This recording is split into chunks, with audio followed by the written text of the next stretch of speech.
Hi, and welcome to Mr. Garofalo's podcast. In today's episode, we are looking at creating equations to solve number problems. I'm actually taking a look back at example 4 to start today's episode. In this equation, in this problem, we had already drawn up a let statement and created an equation.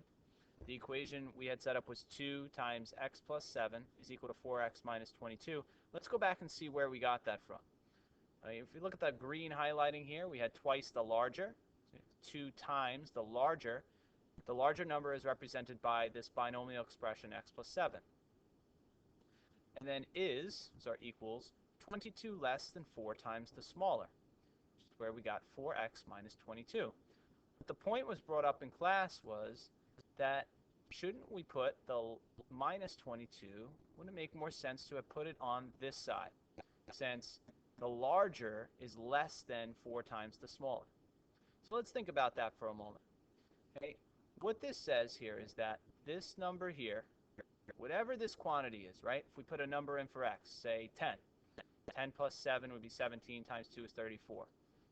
Whatever that quantity is, it's 22 less than whatever's over here.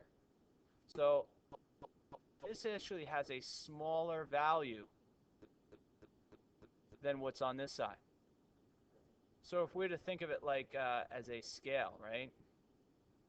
Right now, the scale is weighted to the right side of the equation. This has more value than this side. This is smaller than this quantity. So we have two options to equal that out. We either add some more to this side, so we could bring it up, or we subtract from this side, so we could bring it down. Well, that's what we chose to do. We chose to subtract from the side that had more value.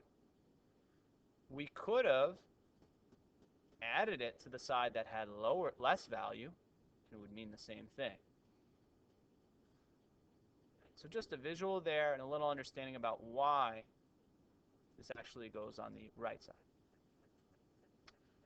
All right, let's take a look at example 6. The container holds 48 marbles, yellow, red, blue, and white. There are twice as many yellow as red marbles, twice as many blue as white, and 6 more white than red. Find the number of each type of marble in the container. Well, this type of question is really helpful to write out a multi-part let statement. So for most students, that seems natural enough. The question is, what is our let statement going to say? Well, let's look back here. They first started by mentioning the yellow marbles, and they compared them to the red. Then they mentioned the blue marbles and compared them to the white. And lastly, they mentioned the white marbles and compared them to the red. So the bottom line here is that everything in some way, shape, or form, every color was eventually compared back to red, right? Yellow compared to red, blue to white, but then they compared white to red. So really all the colors in some way, shape, or form were being compared to red. Well, that's going to be the x in our let statement. So we'll let x equal the number of red marbles.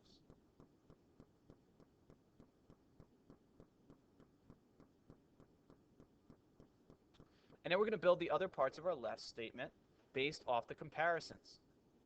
So the first comparison was that there are twice as many yellow as red. Well, remember, red is now x, right? So this is really twice x.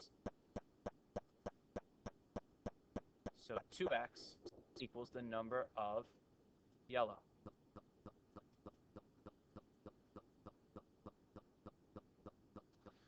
So the next part says twice as many blue as white. So if we look at our let statement, we don't have an expression for white yet. So let's come back to that one, because look at the next part of the sentence. It is going to compare white to red. So we'll use that as the next part of our let statement. 6 more white than red.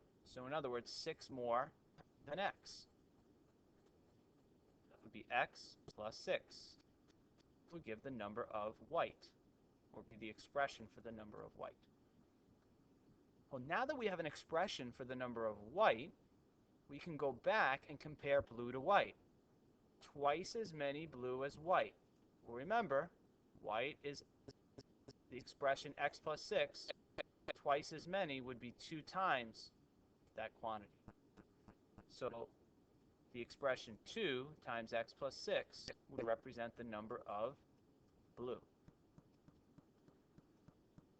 Now there are 4 colors. Let's make sure we have an expression for all of them.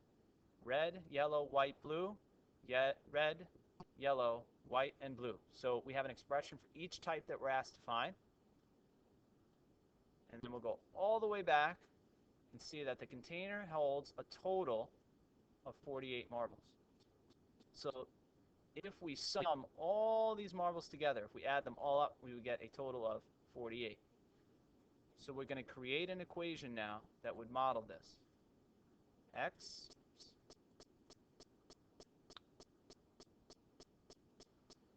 So we have x for red plus 2x for yellow plus x plus 6 for white plus 2 times x plus 6 for blue must equal 48. All right, why don't you go ahead and see if you can solve this now. Use distributive properties of equality, and solve for x. Pause the video.